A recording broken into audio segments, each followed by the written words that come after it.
racist, but I do see the difference because that's, subconsciously that's what's been planted in our brains.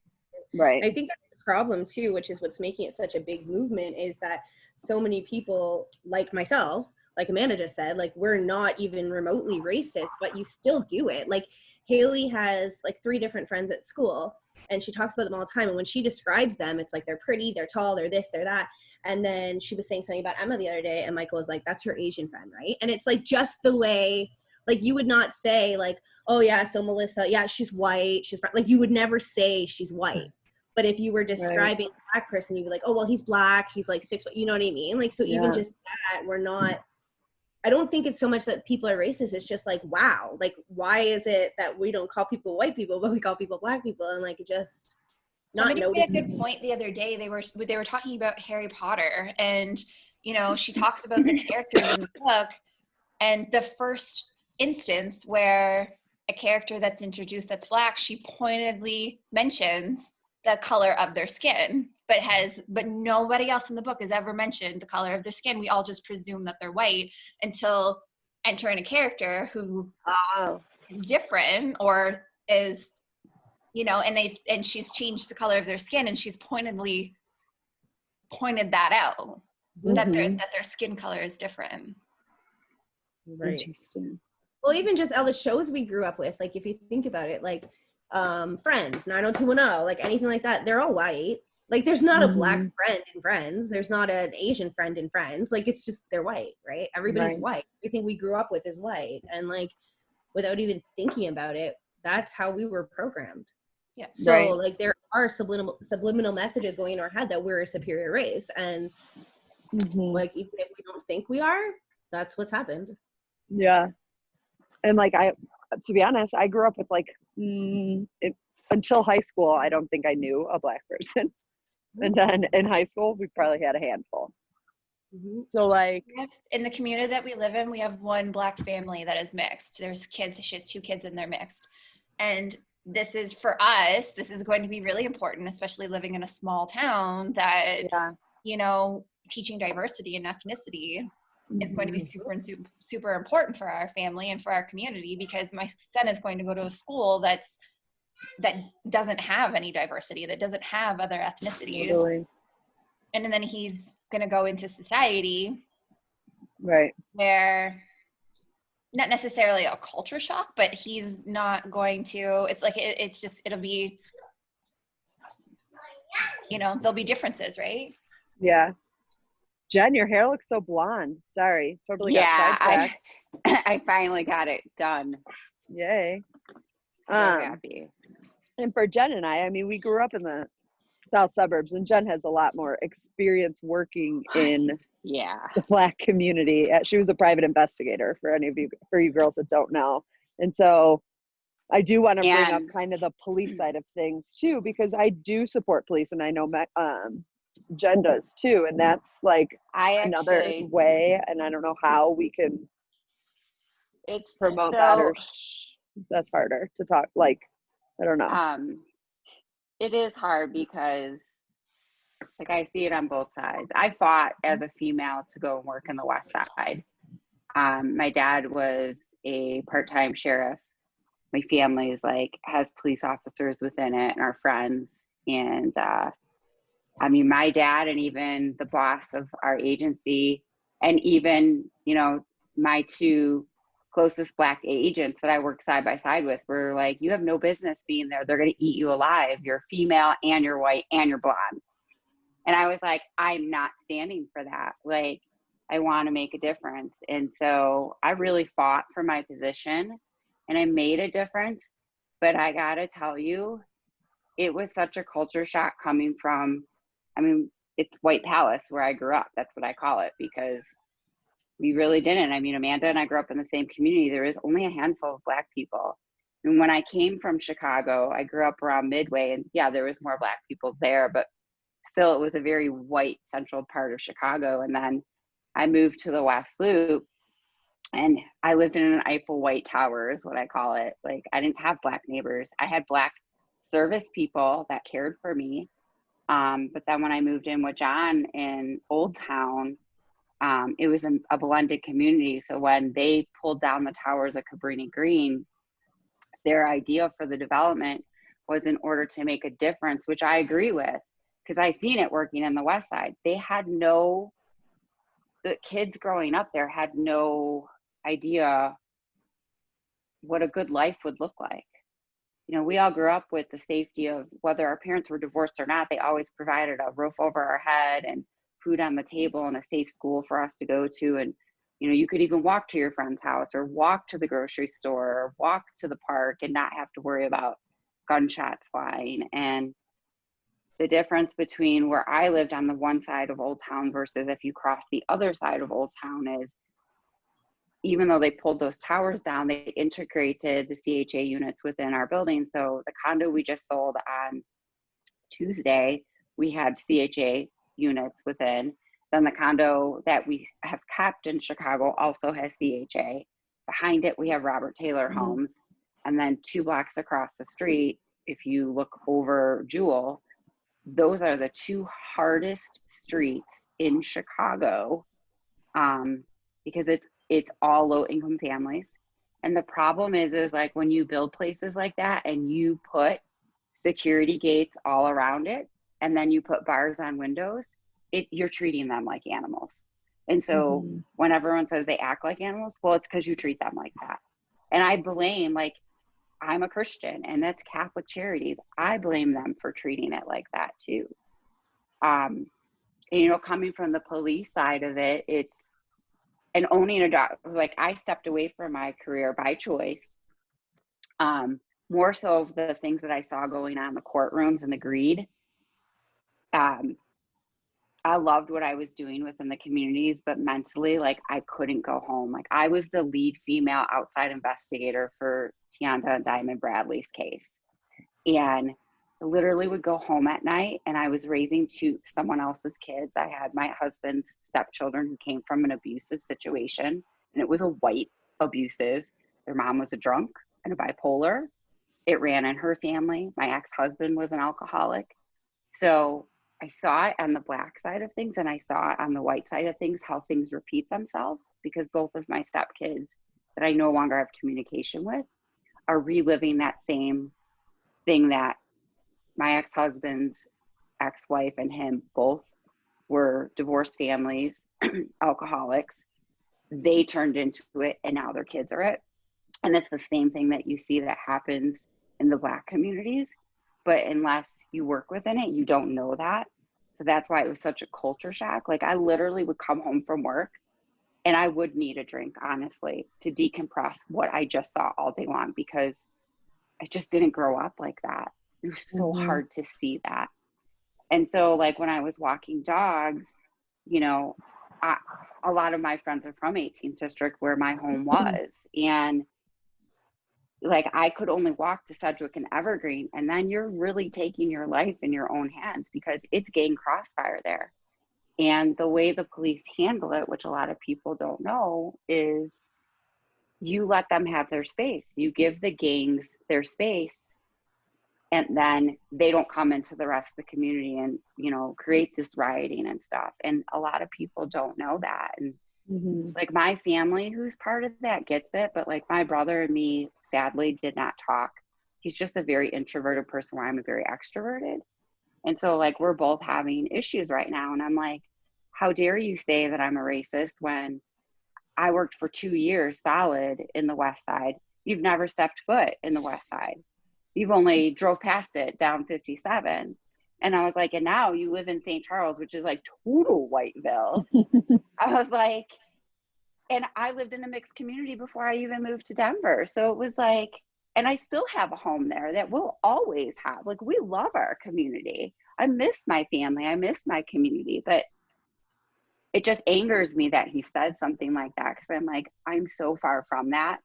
And I never want to go to my Black friends or my Black colleagues and say things, but I was so upset yesterday over it that I called one of our neighbors or texted her, and I was like, am I a racist? And she that just ticks her off even more, because she's like, yeah, you're a racist, yet I drank wine with you. Yeah, you're a racist, yet I hang out with you and go for walks when you're home. Like, you know, that treating them like that just pisses them off even more.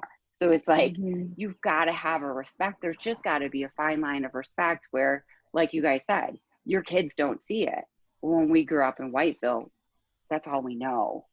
So sadly, I mean, yeah, we are at fault for it. But at the end of the day, we're all human beings. And it doesn't matter who raised us.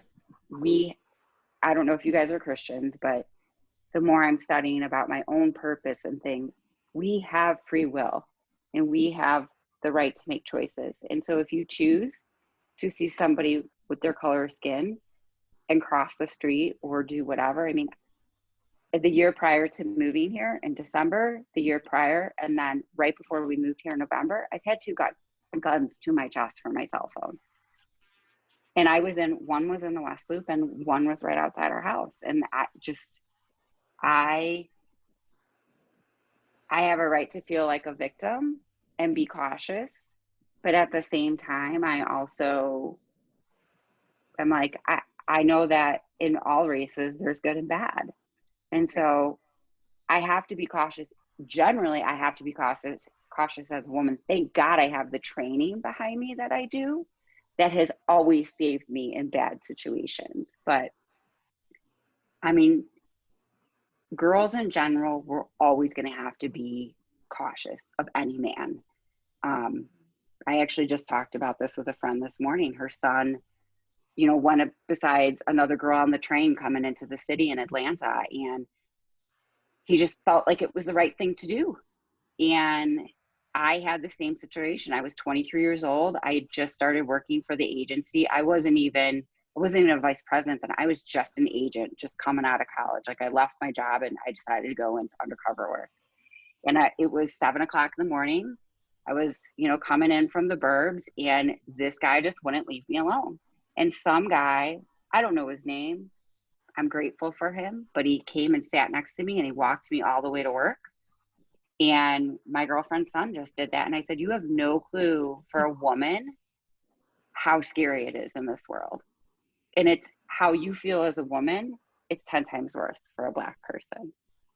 And I just think that's where we get the hiccup. And it's hard to fix. It's really hard to fix. It's hard to fix within our own communities to change our ways. I think my boyfriend said it the best the other day. He's like, you have all these people that are up in, you know, higher government that are like our parents and older age, and they have a mindset. And it's really hard to change that mindset. And then you have women that are our age, like, you know, 50 to 30, I would even say 35, that we've been subjected to what our parents and grandparents have thought, yet we've seen the change. So we're kind of in this weird place.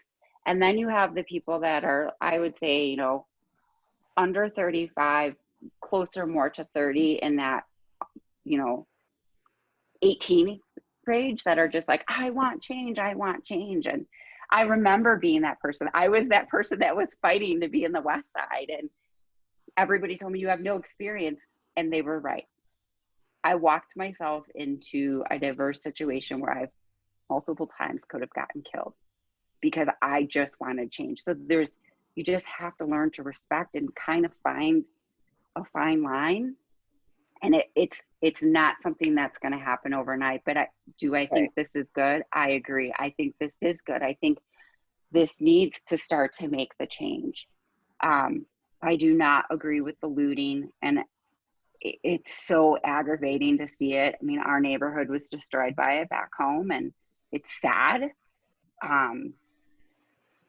But the one thing I love about Chicago is those people come together, man. They come together like they love on each other and want to do what they can. So yeah. No, I think hearing your experience is super helpful. And I think, you know, just, you know, yeah, I think it just makes people more aware. And then, like you said, like reaching out to your Black friend, like I have like one who I would feel comfortable reaching out to. And I reached out to her this week too. And unfortunately, she's also dealing with the loss of her best friend who committed suicide the week prior to this.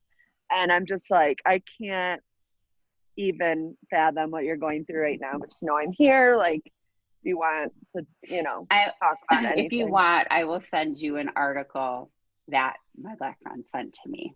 Okay. And to educate my brother and my sister-in-law, I sent it to them, and they're like, oh, like, yeah, don't be an asshole, because that's what we look like right now. We look like assholes when we start, like, as white women, we're really seen as obtruse to Black women. Like, they think of us as fake. Like, you're out there fighting for us right now, but then where are you going to be when all this is done? And are you going to go behind curtains and talk amongst your white friends about it? That's the stuff that they hate. They absolutely hate it. And I knew that, yet I still did it. And I did it for the wrong reasons. I did it to justify something to my brother, and I should never have to justify myself to anyone. And so that's where I'm embarrassed over that. Yeah. I've been watching just a lot of like Black women, like sharing what, you know, what we can do, like talking to women as a whole, not just Black and white, but there's one in particular, who's a Black woman married to a white cop. And I've just really enjoyed watching her because she's got both sides, like, you know, she had a really good interview with, I don't know, there were 2 other Black women on it, and they just really helped me understand like how we can continue to have these conversations, like with our Black friends, with our white friends, you know, like what we can do and things like that. So that has been, I've just been trying Share to find that more with me, because I would really love to hear that, because my 2 Black cop friends, I love those guys to death. They escorted me to my divorce and put the fear of God into my ex-husband. So I absolutely love them. And their perspective on things, I've always hated that their community has been awful to them, because they've always been said that, you know, you turn to Whitey and he's like, both of them are like, no, like, I love what I do. I want to see our young men have an opportunity to change. And so it's good to see a perspective from somebody like that, because it helps you to learn and understand. What's cool is this, so this Black woman who's married to the white cop grew up in an almost all white community. Then one of the other girls was a Black woman adopted, raised by white parents. And then the other one was a Black woman raised by Black parents, like in a regular. So you get like kind of 3 perspectives that are like for them, like, you know, I say my Black friend, my good friend Fallon, she lives in Atlanta. She's my white Black girl, you know, like we say that, we say those things. And it's so wrong when you say it out loud. It's like, what? But at the same time, Fallon would say the same thing. And so like we justify like, oh, Fallon would say the same thing. But it's like, it still doesn't make it right. Right, exactly. Whether she would say the same thing. So anyway, I will find that video and try and share it with the recording too. But I think with all of this, just continuing to educate, be aware, like follow, you know, try and find, like I'm trying to follow more of the Black community, because when I went to my Instagram and noticed who I was following, all white people basically, you know. And so just trying to I don't understand Instagram, so like I need to teach you. I'm like, literally, I'm like, it says check bio. I'm like, what the heck does bio mean? I have no clue. So I'm like, whatever you guys post, I can only see there. I don't know how to read anything. I mean, and I've been on it for a year and a half. My business coach that I have for Poopinators, my dog walking company. And our community is so versed in Facebook that just in the last 2 years, you've seen the shift more to Instagram. But that's only like people for Instagram, I feel, are the younger crowd that you're trying to reach, whereas our generation and older is more stuck on Facebook. So I have to learn Instagram in order to make it both, but I have no clue on like how to use that at all. I got you. I just keep doing this. I'm like, okay. We'll have to get together this week. I'll teach you that, and I'll bring you your book. Okay. So, yeah. But yeah, I think just maybe like with like stuff that we find, like just sharing it with each other. I mean, I know I shared on my stories, but do we always see each other's stories? Like maybe just like sharing more stuff in Worthy Warriors. Like I went live this week about Blackout Tuesday, but then that was it. You know, like maybe just Right. making but I also don't want to like bombard people with information, but at the same time, like I always have to just come back like with what I was told you, Jen, like people need to take information at their own discretion. Like don't let Right. things overwhelm you. If someone's sharing a lot, that's fine. You choose what you consume. So like constant like remembering that, because I'm always like, I don't want to overwhelm people, but I need to remember what I tell people when they say they're overwhelmed is you have a choice of what you consume when you consume it, you know? And so Right. continuing just, you know, so just sharing Well, more. and I've never been a big news person just because I feel like I Mhm. live in news world. Mhm. Just living in the city, I see more stuff.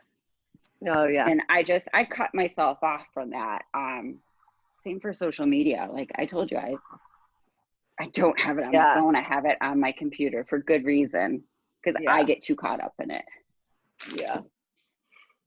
But I think the positive stuff is coming through social media. So just like Yeah. looking for the positive stuff, you know, because unfortunately the media isn't sharing No. the positive things that are happening right now, because there's a lot of positive things that are happening right Agreed. now, you know? So I think just looking for the positive and passing up the negative when you're scrolling.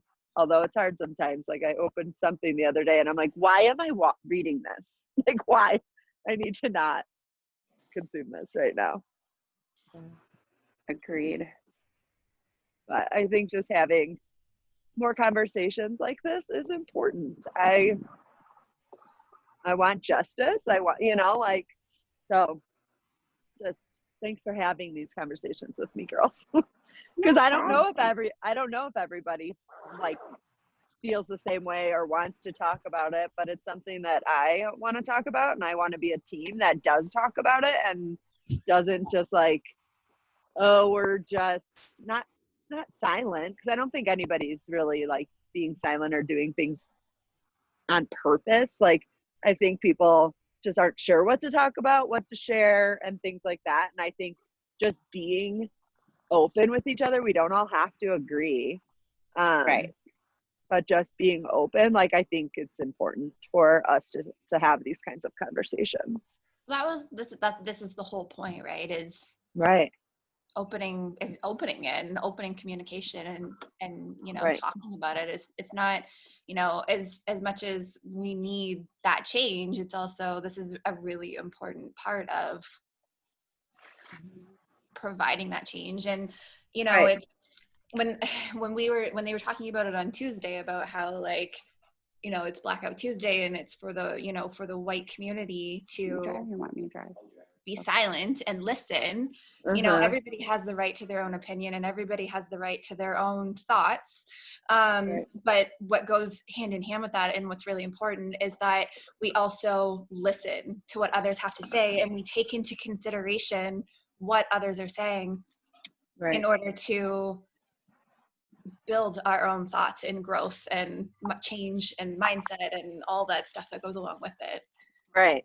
And so even if we don't have all of the same opinion, right. the point is that talking about it and listening to other people and just, you know, respecting others on different levels is Right. Is the point. Yeah. And then too, like you were talking about how, like, you just said something about, you know, whether or not, like, if people are sharing, and you know, I was thinking about how, you know, if they're not talking about it, which is because they don't know what to say or whatever, or if they have a different opinion or whatever, if it's making them uncomfortable, then hopefully they realize that that's Yeah. you know, they realize that if it's making them uncomfortable, then maybe they need to be more open to. And that's part of the problem, and that they need to be more open to Yeah. learning and to watching, and you know, watching things and listening to things, and so that you can be more educated. Because to be honest, you guys, I'm not, and not that I'm trying to like keep this outside of the political world, because this is getting, like, as everything gets very political. I'm not a very political person, and I'm not a very opinionated person most of the time. I'm a Enneagram 9, and I just will mostly go with the flow with things. But I've been really proud of myself for kind of standing up to things. Like, my aunt sent me this super conservative Republican video the other day, and I was like, I don't agree with any of this. And I don't necessarily say I'm Republican or Democrat or where, like, I just am not even that educated in politics for me to even like say. But she sent me this video, like, I took it as she assumed I was on the same page as her. But I could have just like been like, oh, I'm not going to watch this, or watched it and just been like, oh, cool, thanks for sharing. But I was so proud of myself that I was like, thanks for sharing, but I don't agree with anything that this woman said. And that is not my focus. And I'm not even going to go into what it was all about, but I was just like, I was just proud that I was like, this is teaching me to have a more opinionated voice, and just to be like, okay, that's fine. And like, my best friend, love her to pieces, but she keeps, every time I talk about the looting, because I'm like, I don't agree with the looting, like, I don't get it. She's like, she keeps coming back at me, and I wish I would have like had this to, I might say it today, we're going to the protest together. But she kept saying, well, why do you care so much about that instead of everything else? And it's not instead of everything else. I can care about the looting and also care about racism and care about the police. Like, Yeah. I can care about all of those things. It is not one or the other. Yeah. Like, I cannot want the violent looting to happen. And she's like, it's not violent. I'm like, fucking busting out windows is violent. Yeah. What do you mean it's not violent? It's very aggressive behavior. Yeah. Like, and it's not right. And it's destroying our community that already was destroyed because of COVID. And now we all have more small businesses not being able to open. Well, and big businesses now. And here's the thing that I think people don't know. So some of the businesses that I'm associated with back in the West Loop, because they took the insurance policy to pay for their employees. And, you know, like we've talked about this, Amanda, you can't, when you're a small business, if you take that loan, then you can't claim unemployment for yourself. Mm-hmm. So they took that. And now, because their business was destroyed, the insurance said, you're tapped. You have to figure out how to pay for this yourself. And so and then here comes the third scary part of that. So they don't have any product in their store because it was all stolen. It's not covered by insurance because they used all the insurance for COVID. And so then what happens is, because they rent that piece of property, they are required by law, they have to fix that property regardless, even if they can't stay in it before they give the property up. Otherwise, they have to file bankruptcy. Yeah. So that's crazy. There's like all these pieces of it that if you're not a small business owner or a business owner, I mean, you just don't get it. Like, you're a big box, you got a corporation answer. When you're small, you know, that affects you personally, not just, you know, as a business. So it's sad. And then it affects the community because, like, I will tell you, I learned this once I was working in the West Side. My first thing was, how come you guys don't have a Jewel? Like, I just thought that was so weird. Like, why don't you have a Jewel? Why do you have all these little grocery stores? And I was educated that the big box stores don't come into those communities because they see when something happens, they go and loot from those. And so they choose not to go there. So I think I posted the video the other day, and it actually happens to be a church that I did work with years ago. And this community organizer is a pastor. He's white. And he fought to get a Walgreens into this West Side community. Because they destroyed it and they were already hurting to begin with, they were already considering closing it. Now for sure they are closing it. And so that's the piece that, you know, coming from the White Palace, we don't understand until we're actually in it. And we're like, oh my God. So now where do these people that, you know, aren't out looting, they're just living in their homes. Like I had 2 employees that worked for me for the past 2 years that I personally picked up and drove to and from home because they were afraid to take the train down to the West Loop. And I said, I'm not going to have somebody fear for that. You're a great employee. Yeah. I personally took my time. I didn't care, drove myself into the West Side, picked them up and drove them back.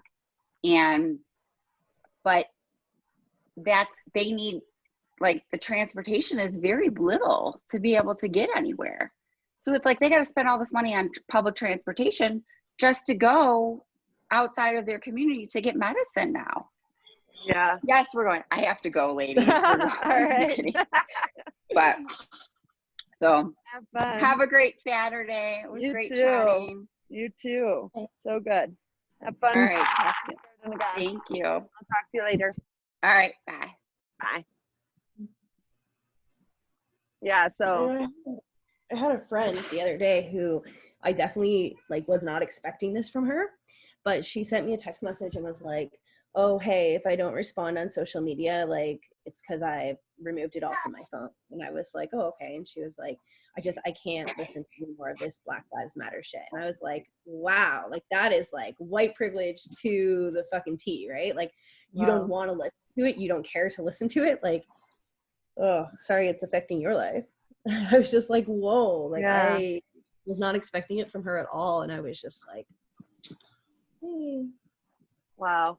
Yeah, I hope people that, like we were talking about, people that are silent or not talking about it, which is fine. You don't have to talk about it. Like you can choose. And I know, you know, not everyone feels comfortable, and we can't like, and there's no judgment. Like that was the other thing that I keep sharing and I keep seeing is like no judgment on people. Like everyone is dealing with this differently, just like, I mean, it's so weird that this is backed up to COVID because just like with COVID, everyone was dealing with it in different ways and like processing it and had different opinions about it. And, you know, and it's just crazy that this is backed up right to it because everyone is like, some people may just be donating money. Some people are donating time by going to either protest or going to help.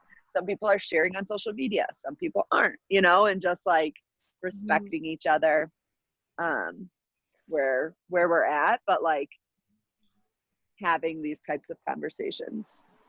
We also have to remember too that just because somebody doesn't share it on social media or is choosing to Yeah. share it on social media doesn't mean that, you know, they're not doing something, whether it's educating themselves or, Right. you know, donating or, Exactly. you know, like just Just- because their platform isn't plastered with it doesn't mean that Right. they Right. aren't doing something. Yeah.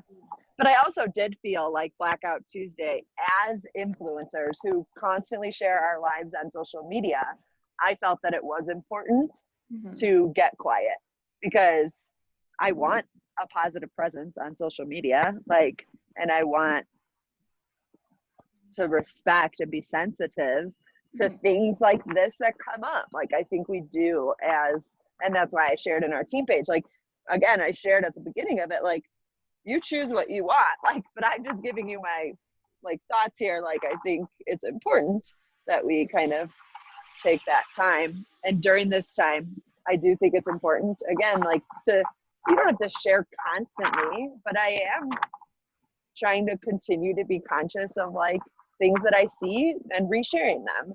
And not just be this week, but continued. And that's the fear in the Black community, I think, is that from us white privileged folk, is that after this week, everyone's just going to get quiet again. And I want us to support each other in continuing to share, you know, like kind of not call each other out by any means, but like lead each other in the sense that like if we're sharing, then that's a reminder, like, oh yeah, you know, like when you see your friends doing things, it's a constant reminder and kind of that accountability just like with fitness or anything, right? Like that's the accountability to want to, like my best friend, it's so funny. She, she's like in my group, but she doesn't really participate. She does workouts and stuff, but like, it's weird for me. Like, I don't like to like mentor my friends, and I don't want anyone to ever feel like I'm judging them or anything. And I don't, but I went grocery shopping with her a couple weeks ago, and she was like, I don't even know. She like got a bunch of cheese, and she wanted to get waffles, and she wanted to get Eggos. And she told me this later. She's like, I didn't get the Eggo waffles. I got the Kashi because you were with me. And I was like, I don't judge what you eat. I know you eat differently than me, like totally fine. She's like, I know you don't judge me. She's like, it actually was good. And I was like, accountability. She's like, yeah, it was good accountability that you were with me, because it did make me think More conscious. more conscious and make choices, healthier choices, because you were with me, and I know that that's so important to you. And I was like, that's so cool. And it's kind of the same thing with this. We can continue to, not that we're going to judge each other if we don't share, but like, you know, like kind of lead each other in that kind of accountability to continue to educate ourselves and to continue to do things, to take action. And that's the other thing. Like, I was like, okay, I'm watching all these things. I'm listening to all these things. I'm sharing all these things. I did donate to a few organizations, but I'm like, I can do more. Like, what can I do? And so like, that's what kind of prompted this call to begin with. So like, some of the things is like to share these workouts and share, but even then, like, I want to like, and that's why Megan and I were supposed to go for a hike today. And I was like, can we go protest instead? She's like, are there even any protests today? I was like, I'm sure there, even if it's not a like not scheduled, I guess scheduled kind of organized protest, there's going to be people down in the city. Like, so yes. And then it turns out like we made the decision to do it either way, but then it turns out that there is an organized protest today. So, but I'm like, I want to like do, and then like go clean up, or like see, like maybe even volunteer more in the Black communities, or like things that like even sharing with each other things that we find that we can do and take action on. I want to watch all those movies, like, but again, like, I think the thing is too, is like a lot of people are kind of like mistaking people's silence for not caring. And the thing is, like, for me, I watched all of you like come out with things right away, and it took me a while. Like, I did the Blackout Tuesday, but then it took me a while to share because I didn't know what I wanted to say. And the thing is, so like, you know, just because you're not sharing or just because you're not doing things doesn't necessarily mean you don't care, right? Like, I'm very aware of everything that's going on, but at the same time, I pull back from social media. And I was telling you the other day on our call, I have to do that to protect my own mental health, because like with everything with the quarantine, with everything with what's going on, like I just, like with my anxiety, I just can't handle it. Like especially things that are violent and stuff, like I know that that's going on, but it literally makes me sick and like breaks me for days. So I have to find this balance between caring and wanting change, but then also protecting myself. And it's hard because you almost feel selfish. Like there's days that I feel selfish because I'm like, you know, how dare I care about my anxiety when this is the life that they're growing up with. But it's like, I don't know, it's a hard balance to try to find, like, totally. how to but also protect yourself. Yeah. And I think knowing your friends, like, we know that about you. So like, there's no judgment there, you know, like we know that's what you need. And like, just like, again, opening these conversations to know that like, oh, Susan's gonna like pull back from social media, Amanda's gonna share the shit out of things, like she's just gonna watch everything and share as much as possible, and just that's just who we are, you know.